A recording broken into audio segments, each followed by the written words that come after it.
There are several different paths to a narratively successful boss fight in a video game. The first is to use the boss as a gatekeeper of sorts, to prevent players from continuing on with the story until they are strong enough or understand the mechanics of the game deeply enough to kill this enemy. After scrolling, slashing, and blasting your way through dozens of enemies, of course players will kill the big bad, claim his key, and step on through the gateway to the next level. That's essentially the technique that is used here in the first night of Alan Wake, as we fight whatever taken are thrown on our path. And then, of course, kill Stucky, because we can see the lights of his gas station, maybe 50 feet away through the forest. There's also the method of making players actually dislike an enemy so much that they're eager to fight them. I think back to my experiences of playing Riven as a child, when I was more than happy to hand Gen a trapped linking book, because I had just spent untold hours uncovering the cruelty of his rule over a world of shattered islands and their tormented inhabitants. Similarly, the final encounter in any Uncharted game generally feels earned, because as much as Drake and his cohorts are murderous criminals, they are always honorable. At least more honorable than a bunch of zombie Nazis or cackling mercenaries. So it feels good to take down the enemy. And, of course, to claim the prize. But then there is also the concept of the tragic enemy. The enemy that you don't actually want to kill, but have no choice, because if you don't fight them, then they will kill you. That is the tragedy of Rusty in episode 2 of Alan Wake, when he is taken by the dark presence. We first encountered Rusty in the Oh Dear Diner, where he was keeping an eye on the Anderson brothers while reading a newspaper and chatting pleasantly with Rose. We next meet him in the midst of an argument between Alan and Barry. The third time we meet Rusty, he is on death's door, and we have just a few minutes until we will have to kill him. These brief, tragic appearances of Rusty are some of the most compelling and well-crafted characterization moments in Alan Wake. Let's take a closer look at the scenes which take us from Alan leaving the Bright Falls Sheriff Station to when he sets out along the dark path to Lover's Peak, and examine how our all too brief interactions with Rusty highlight the best and worst tendencies of Alan Wake as a game. Back in the sheriff's station, Alan has just lied to Sheriff Breaker and narrowly escaped assault charges after punching Dr. Hartman for daring to speak with Alice and invite her and Alan to visit him in Bright Falls. If not for the timely arrival of Barry, who blusters and fast talks their way out of the room, Alan might have ended up in jail without even admitting to killing the many taken the night before. Dr. Hartman, however, is more interested in convincing him to visit Cauldron Lake Lodge than in pressing charges. So between Barry shouting about lawyers and Hartman forgiving Alan's outburst, our anti-hero is free to leave the station. For all his bluster, Barry is aware that his friend has a short temper. The moment we leave the station, he begins reprimanding Alan, saying we don't need a replay of that thing with the paparazzi. The developers do a great job characterizing Barry within only a few lines. Barry is more than a literary agent to Alan. They are friends, and Barry isn't afraid to call Alan out for his wild behavior and even wilder stories, which he does throughout their drive to Elderwood National Park. He's also far better at schmoozing with people than Alan is, as demonstrated by him already knowing that Rose is a fan who runs a website dedicated to Alan's work after only briefly chatting with her on his way through town. Rose is there at Elderwood National Park to deliver coffee to Rusty. Rusty, who is nothing but a thin layer of human over a dark core of coffee. We find Rusty on the back deck of the visitor center caring for his dog, Max, which has been injured by an illegal bear trap. There's a lot packed into this scene, which familiarizes us with the visitor center layout, loads on the characterization of Barry and Alan, and foreshadows one of the more clever nighttime sequences in the game. Barry represents a voice of reason in Alan's wild narrative. As we follow him into the visitor center, he harangues Alan for punching Hartman, disparaging Rose, and telling such a wild story about the days he has lost and the monsters he has supposedly fought. As players, we want to believe that Alan's experiences are real because we have played through them. But the episode began with a reminder that Alan is a liar. And Barry makes some rather good points about how unbelievable Alan's story is. So there's this lingering suspicion that the game might be toying with the concept of an unreliable, even self-deluding narrator. Even if all of our experiences in the story are true, and Alan isn't lying or insane, Barry is absolutely right in telling Alan that he is behaving recklessly and endangering Alice by refusing to work with the police. Out on the visitor center deck, Rusty is in the midst of bandaging Max, his dog, who has been wounded by an illegal trap left in the park by poachers. Rusty has nothing but kind words for Max, and for Alan. While his frustration at the poachers is evident, his anger is always directed at the crazy lowlifes who would dare to hunt in a preserve. He's got his hands full taking care of the dog, so he sends Alan back to the visitor center to find the rental form and bring it back to him. This little fetch quest, and the placement of the characters in this scene, feels video gamey, as it makes little sense for Alan to leave the form outside after finding it, and even less that Rusty would happen to have the exact right key to the cabin that Alan picked right in his pocket. Why not have Rusty glance at the form and then tell Alan to put it on his desk and grab the keys from the locker behind the desk? Or have Alan stay with the dog while Rusty runs and grabs the keys? There are many ways that this could have been handled better from a narrative perspective.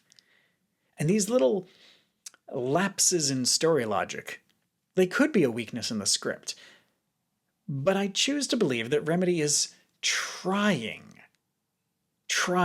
to set up a scene which allows them to repeatedly contrast how Alan interacts with Barry versus how he interacts with Rusty. We already have a sense of Alan's mercurial artistic personality. Barry is brusque. He's no nonsense. He's a New Yorker who is frustrated by what he suspects may be lies or drunken confusion from his client and best friend. Alan pushes back at Barry with sarcasm and with determination, refusing to budge on any aspect of his plan to meet the kidnapper at Lover's Peak at midnight. In contrast, Rusty is a kindly ranger who takes care of animals and takes care of visitors without saying a mean word. Alan speaks politely to Rusty and asks him for guidance to the meeting spot. This gives Rusty the opportunity to ramble about the park's trails, the landmarks which can help guide us, and his concerns about poachers. As much as the scene feels video gamey, it has good world building, and it foreshadows some of the challenges we will face while approaching Lover's Peak. Rusty tells Alan to make sure he stays on the paths if he goes for a hike, because a bunch of campers have failed to return from their sites recently. They aren't breaking any rules by not checking in, but with the poachers leaving traps all throughout the forest, Rusty is worried about these missing campers. It is easy to critique moments like this for their logical errors, but I do love how Rusty is characterized here as trusting, kind, and so devoted to animals that he is more likely to remain on the back porch petting his wounded dog than risk Max falling off the table while he goes back inside for something so mundane as getting a cabin rental form. If I wanted to get pedantic about this scene, it does bother me a little that we heard a conversation about a missing dog named Toby on the radio last night, and now there's another wounded dog with a different name here on the porch. But there's little joy to be had in over-examining the poetry of fear. And now we have 2 injured or missing dogs in the story, as well as the missing loggers and the missing campers. Rusty, for his part, remains on the porch caring for Max as we return for another round of verbal sparring with Barry. We then trigger the cutscene that skips forward to late that night. It's clear that Alan and Barry have spent much of the afternoon arguing about whether to call the police, the FBI, or even to have Barry just come along to help Alan confront the kidnapper. Nothing in their debate has assuaged Barry's fear that his best friend is either going crazy or walking into a trap. Barry agrees to stay in the cabin, even if the whole setup feels like something from a horror movie to him. And he's right, especially in that the nice guy is about to die, solely to advance the plot. Recall how Stucky served as the final boss for episode 1 after menacing us a couple of times in the first lumberyard. Stucky is poorly developed as both a boss fight and a character, in large part because Alan never met the man.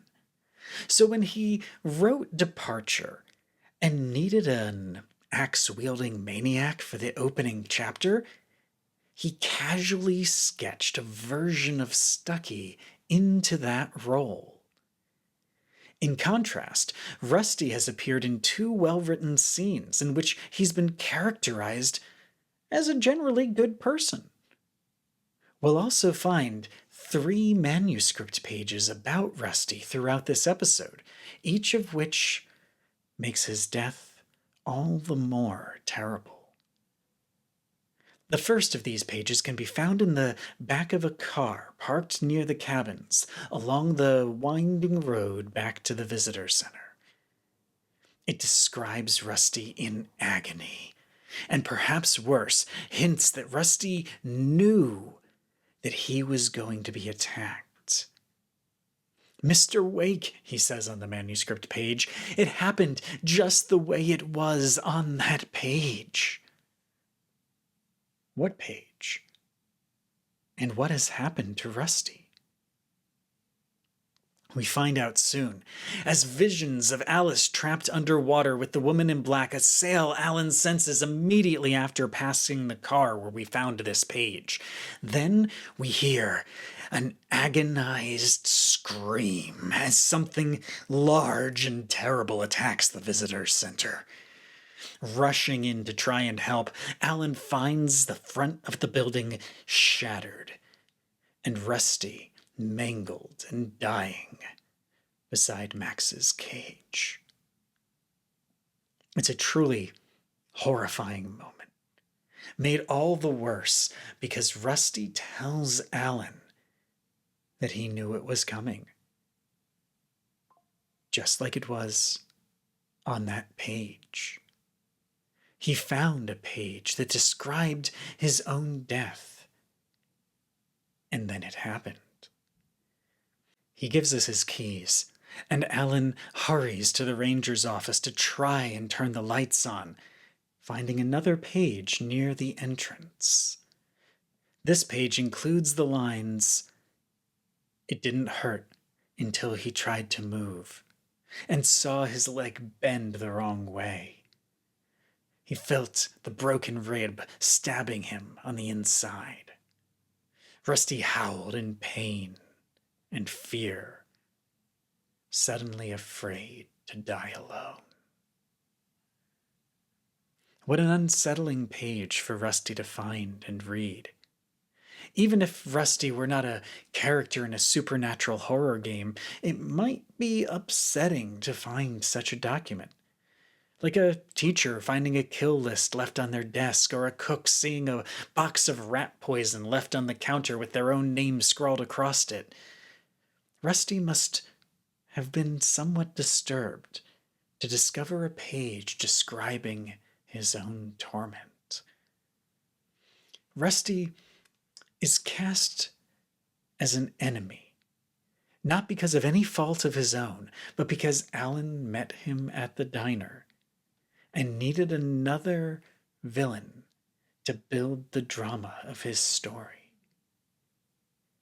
Each time we meet a new villain, each time we kill a new boss, each time the player is menaced by someone who seemed harmless until the darkness took them. We must remember that Alan himself is as much to blame for their fate as the dark presence, because it is Alan who wrote them into the manuscript of departure. As of yet, we still don't have any living witnesses to the dark presence other than Alan himself. The visitor center entrance has been smashed in, power lines knocked down in the parking lot, an axe smashed into the power box in the ranger office, but so far only Alan has survived to tell the tale. Worse, when we return from trying to turn on the lights, Rusty and Max are gone. Max's body lies outside the smashed side wall, partially hidden by wreckage. It's tragic, but we are fortunately spared a fight against a corrupted version of a previously harmless dog. Rusty is not spared that fate. As the moment we step through the hole, we hear a twisted version of Rusty's voice growling out warnings that he doubtless gave to visitors on a daily basis. The mini-boss fight against the taken version of Rusty is not difficult. It's more tragic than challenging. Like most boss fights in Alan Wake, it almost feels perfunctory. Alan is armed with Rusty's own revolver, and there is a supply box with plenty of batteries and ammunition just off to one side in the picnic area. But the concept of the fight is tragic on multiple levels. Rusty knew that he was going to die. He found a manuscript page which predicted his doom. He heard the dark presence coming, and still could do nothing to prevent it from brutally killing him and the dog that he loved so much and had saved from a trap mere hours before. The fight is tragic because we interacted with Rusty. We saw his kindness to animals and his concern for the visitors to Elderwood National Park. We even find a page shortly after killing Rusty that explains why we found him at the Oh Dear Diner. It turns out that Rusty has been stopping at the Oh Dear Diner quite often because his marriage has been falling apart for years and he's avoiding going home. And because he has developed a bit of a crush on Rose, though he had not yet confessed his feelings to her. Barry may not be right about his friend being delusional, but he is right that Alan is causing harm with his choice of actions. The narrative of the game and the cyclical nature of the poetry of fear demands that terrible things happen in a horror story. Why? So that the hero can overcome them. The true horror of Alan Wake emerges from how the story explains the way in which lies and tropes and necessary cruelty bleed out from the page and into the lives of everyone Alan Wake meets in Bright Falls, and especially those he pulls into his narrative. Thank you for joining me today for this episode of my exhaustive analysis of Alan Wake. I'm Andrew Link, and stories like this really move me. If you are somebody who also really cares about interactive storytelling, please give this video a like, maybe share it with everyone you know who also cares about interactive storytelling, and I would love to see what comments you might have down below here on YouTube or over on my Patreon. You can find the script to this episode and many more resources about treating games as a serious topic of discussion over at my website at andrewlink.com.